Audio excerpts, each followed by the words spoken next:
स्तुतीस पात्र परमेश्वरा देवा, तुझी उपकार स्तुती करतो, मान आणि महिमा तुला देतो परमेश्वरा. ही सुंदर वेळ दिलीस परमेश्वरा.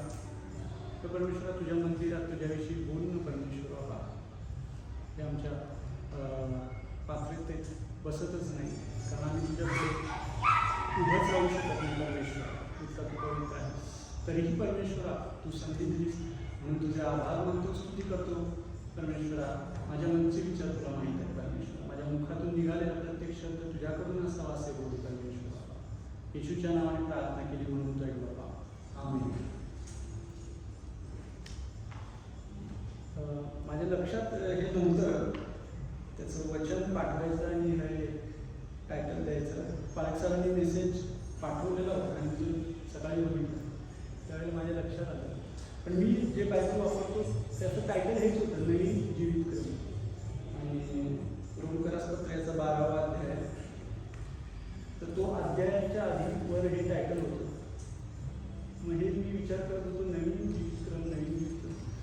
मग ज्या वेळेला आपण सर्वजण तिथे उपस्थित आहोत, हे आपण ख्रिस्तामध्ये आहोत, त्यामुळे हा नवीन जीवित क्रम असं हे आहे. आणि जो जुना करार आहे तो जुना जीवित क्रम, आणि हा जो आहे नवीन करार हा नवीन जीवित क्रम असा आहे. तर हा जुना आणि नवीन याच्यामध्ये मला एक असं वाटतं की आपल्या सर्वांना एक टेलिफोन्स माहिती असते, पूर्वीच्या काळी असायचे, रिंग असं फिरवायला लागायचे वगैरे.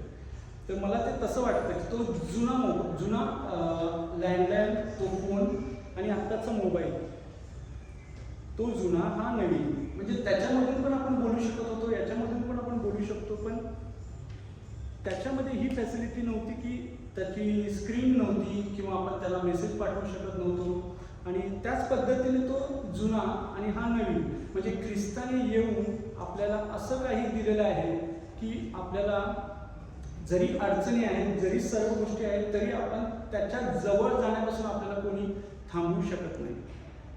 आणि तोच विचार माझ्या डोक्यात होता आणि त्या विचाराने हे टायटल तिथे मी दिलं आणि ते त्या बायबलवर होतं, आणि म्हणून तो नवीन जीवित क्रम. बरं, पुढे जाण्याआधी एक गोष्ट आपण लक्षात घेऊया की आपलं जे जग आहे किंवा आपलं जे जगत आहे, आपण जगत आहोत, तर हे आपलं जगत किंवा जग सोडून अजून 2 जगत या युनिव्हर्समध्ये आहेत, आणि ते अदृश्य जगत आहे. पहिलं जग जे आहे ते आहे परमेश्वराचं, ख्रिस्ताचं, यहोवा बापाचं, पवित्र आत्म्याचं, दूतांचं. आणि दुसरं जे आहे ते आहे लुसिफर, सैतानाचं. पहिलं जग जे आहे ते स्वर्गामध्ये आहे, दुसरं जे आहे ते अधोलोकामध्ये आहे, आणि ते दोन्ही अदृश्य आहेत, आपल्या डोळ्यांना ते दिसत नाही आहेत. आपण हे फक्त लक्षात ठेवा. आपण पुढे जाऊ, त्याचा संदर्भ लागेल. सुरुवातीला माझा मेसेजच वेगळा होता. पालक साहेबांनी यावेळेला आम्ही सांगितलं, आमचं ठरवलं, मी सांगितलं, पालक साहेबांनी नको, जे लिंकमध्ये आहेत ना मेसेज आठवड्याभराचे, आत्ता पालक साहेबांनी जे सांगितलं त्याप्रमाणेच की जे लिंकमध्ये आहेत एकमेकांच्या तसेच घ्या.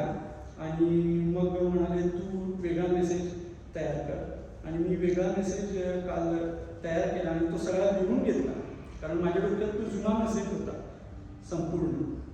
आणि म्हटलं आपण बोलायचं तर असं सरळपणे हे लिहूनच घेऊया, कारण इकडे तिकडे जायला नको, कारण वेळ कमी आहे, प्रभूजन आहे, आणि तोच मेसेज माझ्या डोक्यात कंटिन्यू येत होता आणि तोच माझ्या डोक्यात थोडासा आहे. तरी पण मी म्हटलं की नाही, हा देवाच्या कृपेने हा मेसेज मी तयार केला आणि हा संपूर्ण मी लिहून काढला, जसं वर्ड टू वर्ड आहे, संपूर्ण मेसेज मी लिहून काढला. आणि तोच मेसेज मी तुम्हासाठी आणि आपल्या सर्वांच्या मार्गदर्शनासाठी परमेश्वराच्या कृपेने तुम्हाला सादर करतो. पौलाचे रोमकरास पत्र, जो अध्याय वाचला होईल नाही, 12वा अध्याय, पहिले वचन आणि दुसरे वचन. पहिले वचन आपल्याला असं सांगते की म्हणून बंधुजनो, मी देवाच्या करुणेमुळे तुम्हाला विनवतो की तुम्ही आपली शरीरे जिवंत, पवित्र व देवाला ग्रहणीय यज्ञ म्हणून समर्पित करावी, ही तुमची आध्यात्मिक सेवा आहे. खूप सुंदर हे वचन आहे आणि पौलाने रोमकारास जे लोक आहेत त्यांच्यासाठी हे लिहिलेलं होतं. आणि म्हणून बंधुजन देवाच्या करुणेमुळे मी तुम्हाला विनवतो, देवाची जी कृपा आहे, देवाची जी दया त्याच्यावर होती, त्याच्यामुळे मी तुम्हाला विनवतो की तुम्ही आपली शरीरे जिवंत, पवित्र व देवाला ग्रहणीय यज्ञ म्हणून समर्पित करावी. आता इथे आपण जर बघितलं तर आपली शरीरे जिवंत, आता आपले जे शरीर आहे, आपण चर्चला येतो, परमेश्वराबद्दल सांगतो, त्याची गीते गातो, आपण अनेक ठिकाणी काम करतो, हॉस्पिटलमध्ये काम करतो, इतर ठिकाणी काम करतो, आपलं येणं जाणं, सहभागिता, प्रार्थना असतात, अनेक जणांच्याकडे पाळीक साहेब येतात.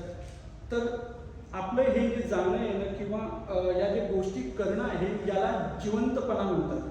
आपल्याला माहीत आहे मनुष्य जिवंत असणे म्हणजे त्याच्या मुखातून शब्द निघतो, त्याला ऐकायला येतं, त्याला पाहायला मिळतं, तो बघतो, या सर्व गोष्टी या जिवंतपणामध्ये येतात. आणि काही लोक जे काय म्हणू शकतो आपण त्याला, लंगडे असतात, पंगू असतात, काहींना दिसत नाही, पण ते देखील जिवंत असतात. आणि जे परमेश्वरावर, ख्रिस्तावर विश्वास ठेवतात त्यांना जिवंतपणा असतो, त्यांच्यामध्ये तो जिवंतपणा असतो. एक स्तोत्र आहे, मी ते आता मला त्याचा नंबर आठवत नाही किंवा ते मी मध्ये घेतलं नाही, कारण ते खूपच लांब मग आपलं मेसेज होत जाईल म्हणून, की त्याच्यामध्ये असं लिहिलंय की जे मूर्तीवर विश्वास ठेवतात ते त्या मूर्तीसारखेच होतात. म्हणजे त्या मूर्तीला जरी डोळे असले तरी त्यांना दिसत नाही, जरी कान असले तरी त्यांना दिसत नाही,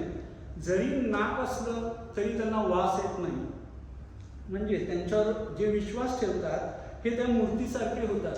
म्हणजे आता आपण ख्रिस्ती या नात्याने त्याचा विचार जर केला तर इतर लोक, आपल्याला माहिती आहे आपल्या इंडियामध्ये मूर्तीपूजक आहेत आणि ते जरी म्हणजे अधिक वेगवेगळ्या प्रकारे ते उत्सव साजरा करतात, त्यांचे सण साजरा करतात, पण त्यांच्यामध्ये तो जिवंतपणा नसतो जो ख्रिस्ताकडून मिळालेला आहे. तर तो जिवंतपणा त्यांच्यामध्ये नसल्यामुळे स्तोत्रकर्ता म्हणतोय की त्यांना डोळे असून दिसत नाही, कान असून ऐकायला येत नाही, आणि मग जे काही नाक असतं ते नाक बरंच मोठं असतं त्यांच्या त्या मूर्तीचं, तरी त्यांना वास येत नाही, त्याचे कान मोठे असतात तरी त्यांना ऐकू येत नाही, आणि त्याप्रमाणे ते होतात. त्यामुळे आपली जी शरीरे आहेत ती जिवंत आणि ग्रहणीय देवाला समर्पित करणं हे खूप गरजेचं आहे. जिवंत शरीर जे असतं ते परमेश्वराकडून असतं. आता प्रत्येक जण जिवंत असतो, पण खऱ्या अर्थाने आपली जी जिवंत शरीर आहे ही आपली जिवंत शरीर आहे कशामुळे जास्त म्हणजे जिवंतपणा त्यांच्यामध्ये कशामुळे आला, तर आपण कनेक्ट परमेश्वराशी झालेलो आहोत, त्याच्यामध्ये तो जिवंतपणा आलेला आहे.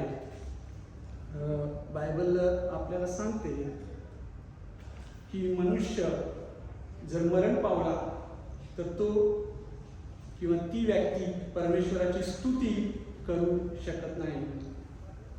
आपण जोपर्यंत जिवंत आहोत, जोपर्यंत ख्रिस्तामध्ये आहोत आणि जोपर्यंत आपण त्याची स्तुती करत आहोत तोपर्यंत आपण जिवंत आहोत.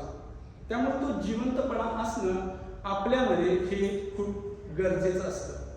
कारण बायबल सांगते की तुमचा परमेश्वर हा जिवंत परमेश्वर आहे.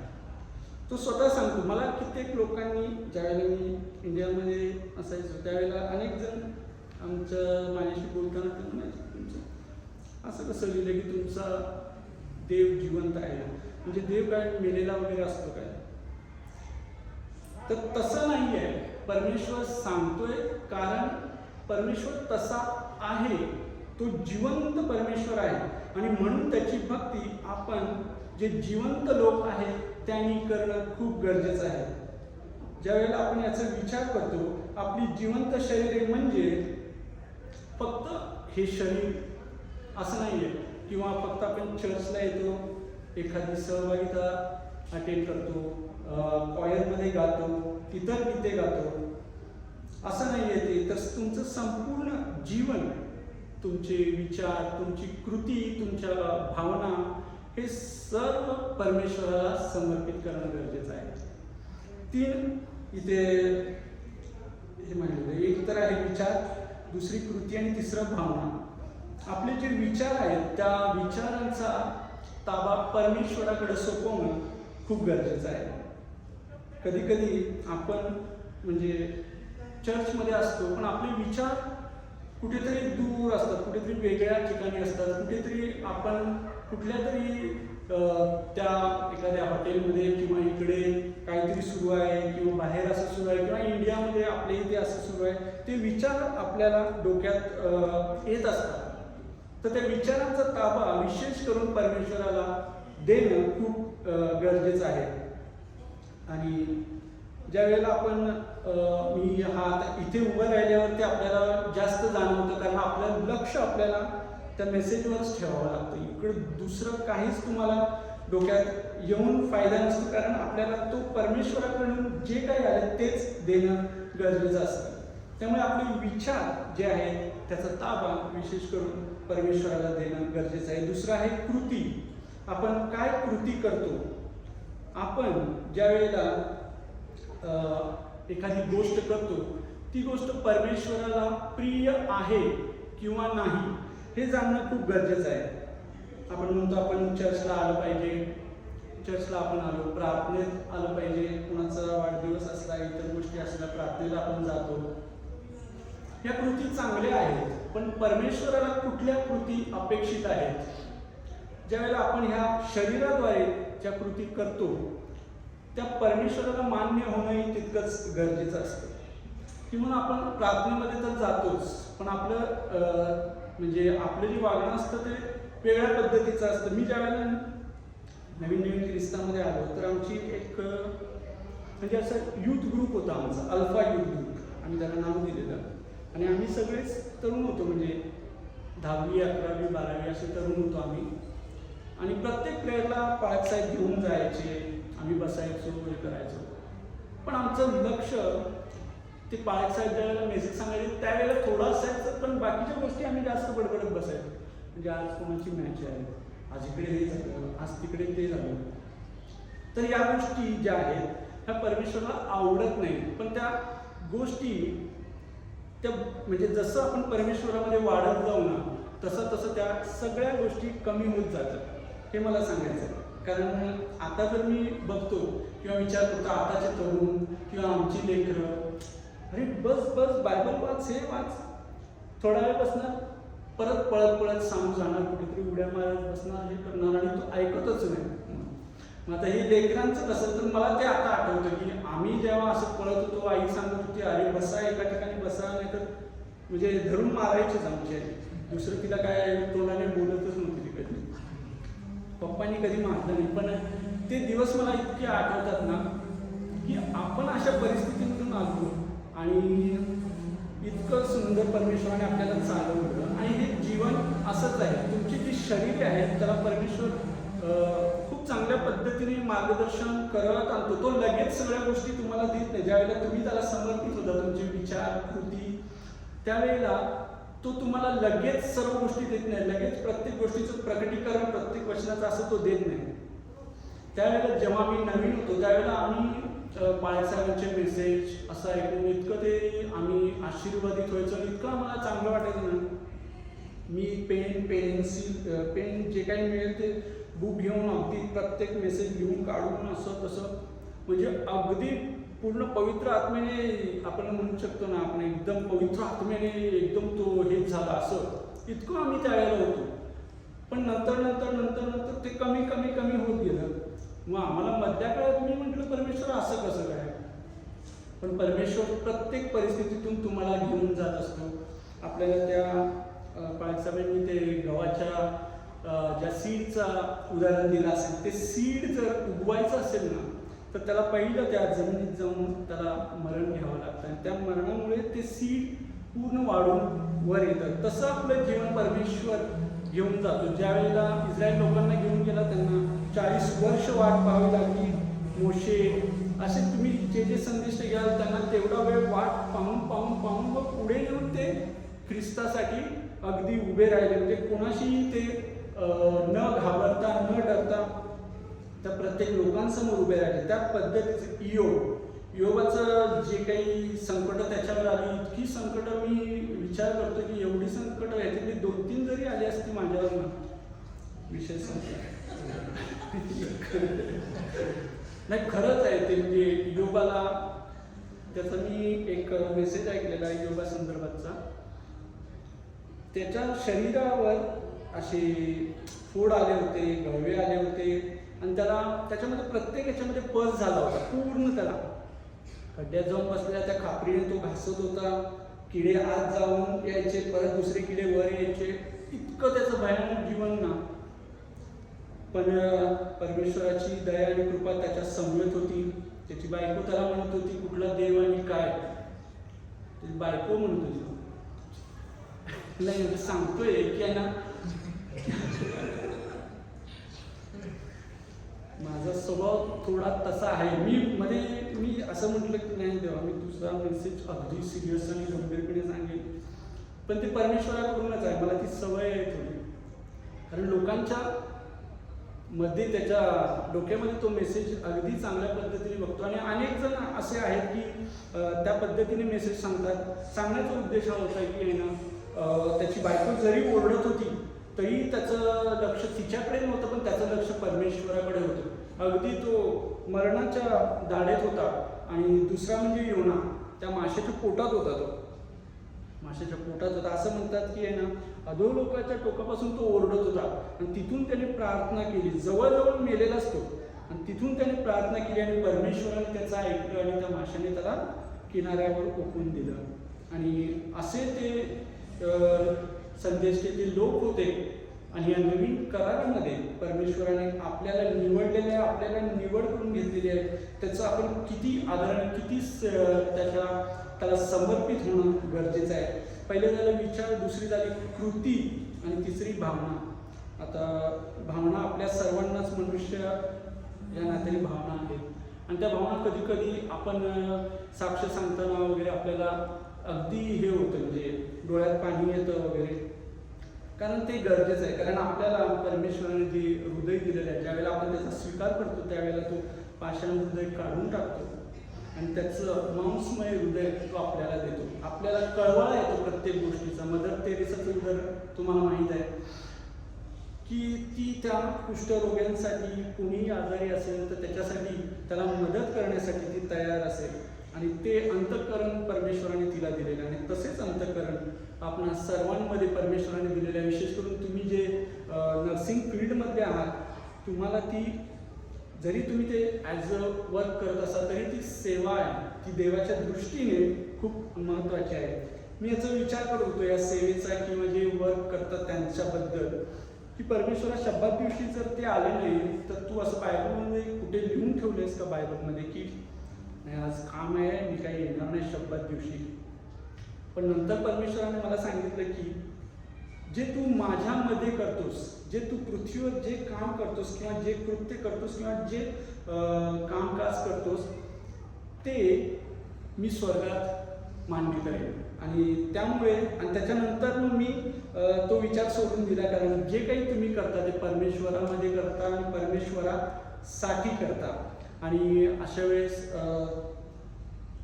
विचार, कृती आणि भावना या सर्व गोष्टी आपण देवाला समर्पित करणं खूप गरजेचं आहे. त्याच्यातूनच आपलं संपूर्ण शरीर, संपूर्ण जीवन हे परमेश्वरासाठी उपयुक्त असं होतं. हे समर्पण केवळ शारीरिक अस्तित्व नव्हे तर आपल्या जीवनाचा प्रत्येक पैलू देवाला समर्पित करणं आहे. मी याचा विचार करतो. प्रत्येक पैलू किंवा प्रत्येक आपलं जीवनाचं जो काही भाग आहे किंवा जीवनाचं जे काही आपण जगलो ते प्रत्येक गोष्ट परमेश्वराला समर्पित करणं. आता बऱ्याच गोष्टीमध्ये आपण उणे पडतोच.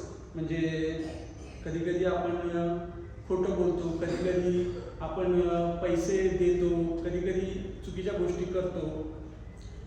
तर आपला प्रयत्न जो आहे तो त्याला संतोषविण्यासाठी असणं खूप गरजेचं आहे.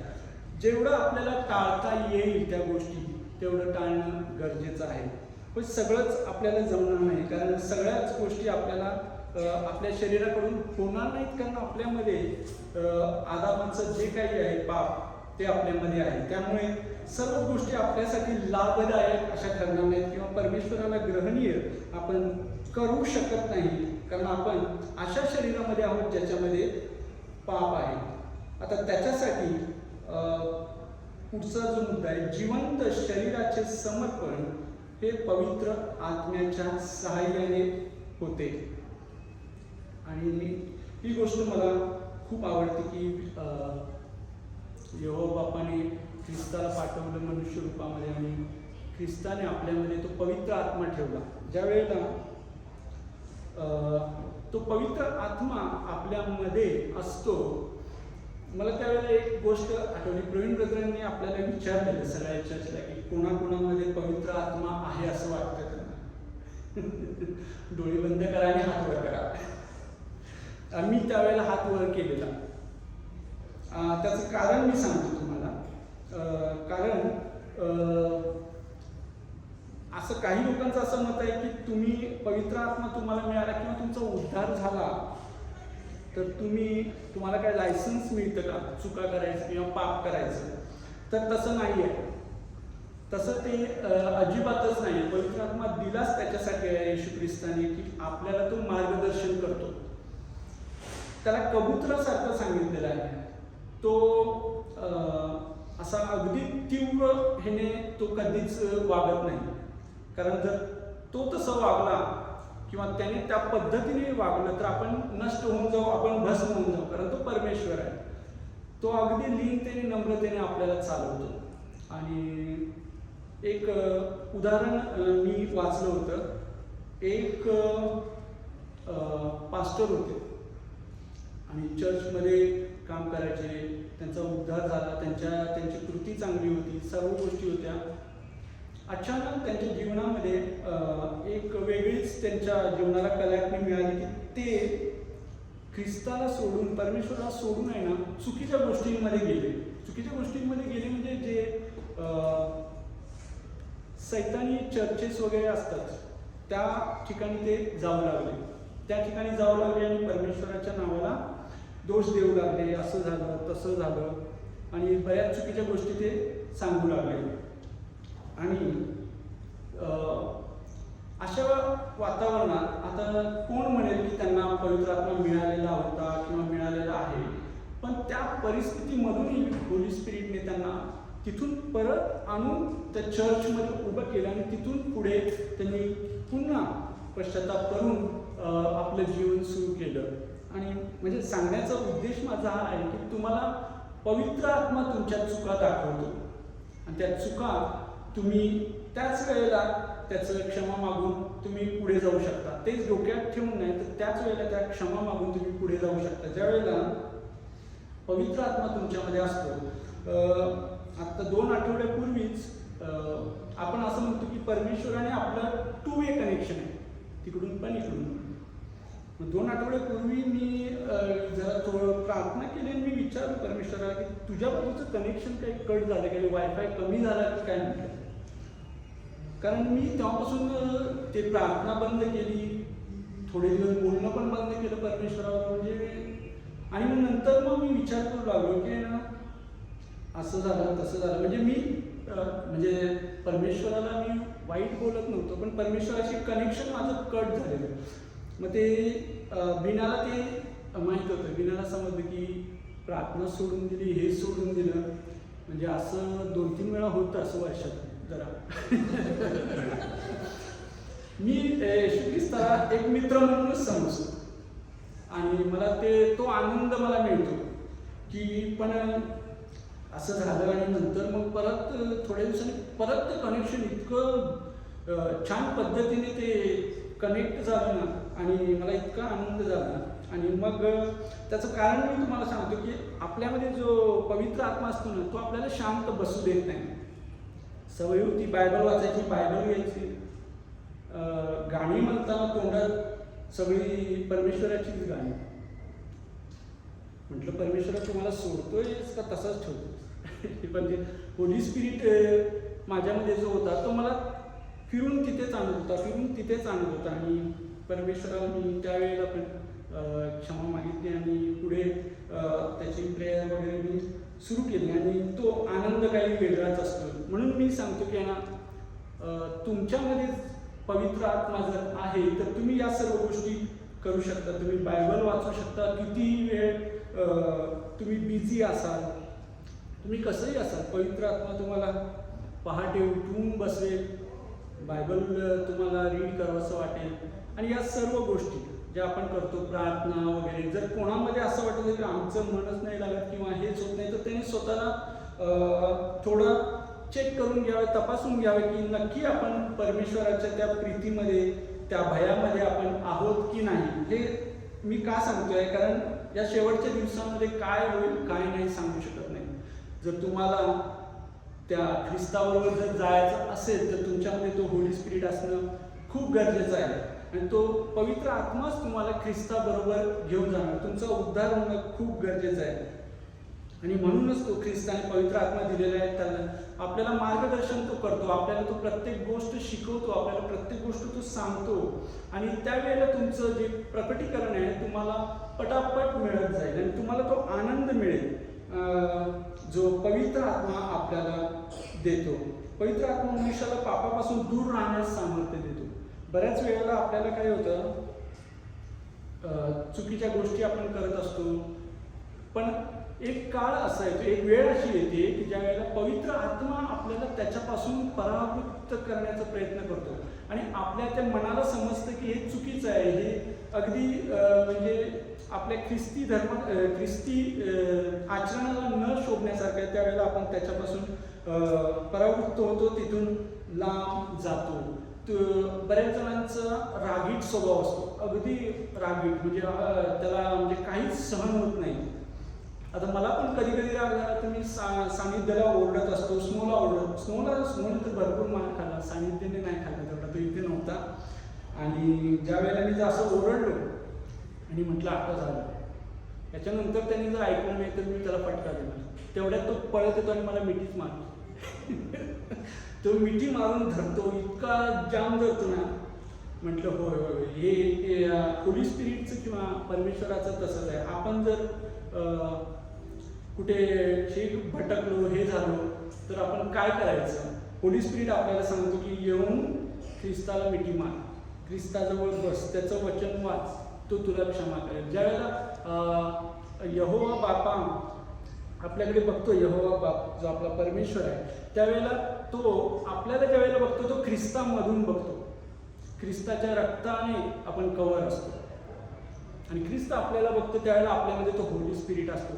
त्यामुळे आपण आपल्यामध्ये त्याला ते पाप दिसत नाही, म्हणजे आपल्याकडे ते पाप मोजलं जात नाही. जरी आपण कधी कधी विचार करतो आपण त्या दिवशी खोटं बोललो, आपण त्या दिवशी आईशी असं बोललो, पप्पांशी असं बोललो, पण तो होली स्पिरिट आहे, तो म्हणतो तू का ते विचार करतोय, तुला येशू ख्रिस्ताने परमेश्वराने तुला क्षमा केलेली आहे, तू तेच विचार, हे सैतानाला कामं नसल्यामुळे आहे ना, तो ते ही कामं करत असतो की जुन्या गोष्टी, जुनं काहीतरी आठवून द्यायचं, हां ह्याने असं केलं, त्याने तसं केलं.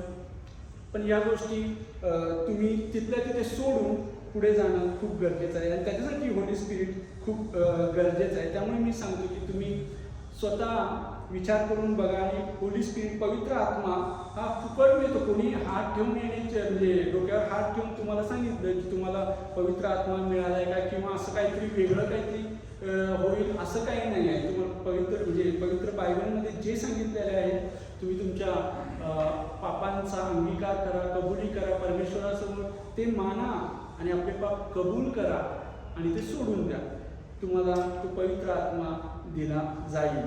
माझं तुम्हाला विनंती आहे, जर कोणाला जर पवित्र आत्मा त्यांच्यामध्ये असेल नसेल तर ते पहिलं तपासून घ्या आणि नंतर तुम्ही तुमचं जीवन परमेश्वराला समर्पित असं करा.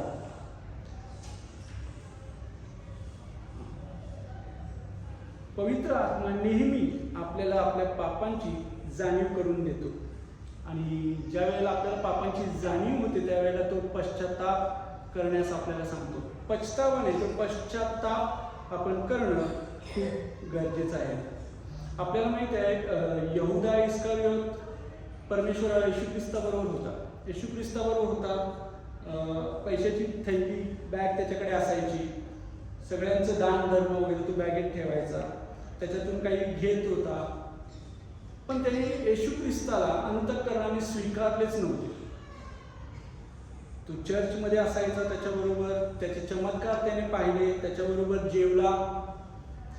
आणि शेवटी असं लिहिलंय की ज्या वेळेला प्रभू भोजन त्याने घेतलं, हातात त्याने तो ग्लास घेतला, त्याच वेळेला सैतान त्याच्यामध्ये गेला आणि तो बाहेर जाऊन त्याने ती आत्महत्या केली वगैरे सगळ्या गोष्टी झाल्या. तर मला ती भीती खूप वाटते की आहे ना, जर एखाद्याकडे पवित्र आत्मा नसेल पण तो चर्चमध्ये सगळ्या गोष्टींमध्ये पुढे असेल, पण त्याचा शेवट जर या यहुदा इस्करियोत सारखा झाला तर किती किती वाईट गोष्ट असेल त्याच्यासाठी, त्या मनुष्यासाठी. त्यामुळे हा मुद्दा प्रत्येकाने स्वतःला तपासावे आणि प्रत्येकाने त्या ख्रिस्ताच्या चरणी आपलं नतमस्तक करावं, पापांची त्याच्याकडे कबुली द्यावी आणि परमेश्वर तुम्हाला नक्की याच्यामधून बाहेर काढेल, तुमच्यावर तो पवित्र आत्म्याचा वर्षाव करेल. पवित्र आत्मा आपल्याला इतरांवर प्रेम करण्यास आणि त्यांची सेवा करण्यास प्रवृत्त करतो. हे पवित्र आत्म्याची कामं आहे.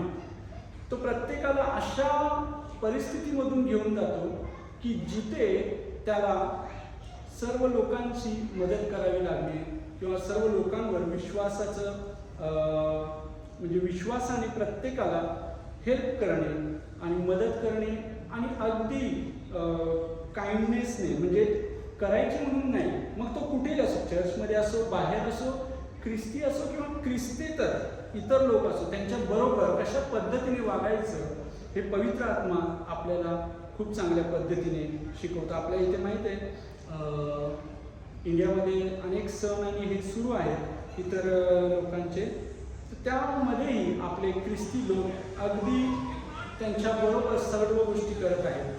तर पवित्र आत्मा तशा गोष्टी करून देत नाही. जर ते कोण करत असतील तर त्यांच्यामध्ये खरोखर पवित्र आत्मा नाही आहे असं आपण म्हणू शकतो. कारण पवित्र आत्मा ख्रिस्ताचा गौरव करतो, परमेश्वराचा गौरव करतो. तो कधीच इतरांबरोबर मिक्स किंवा समरूप होऊ देत नाही आपल्याला.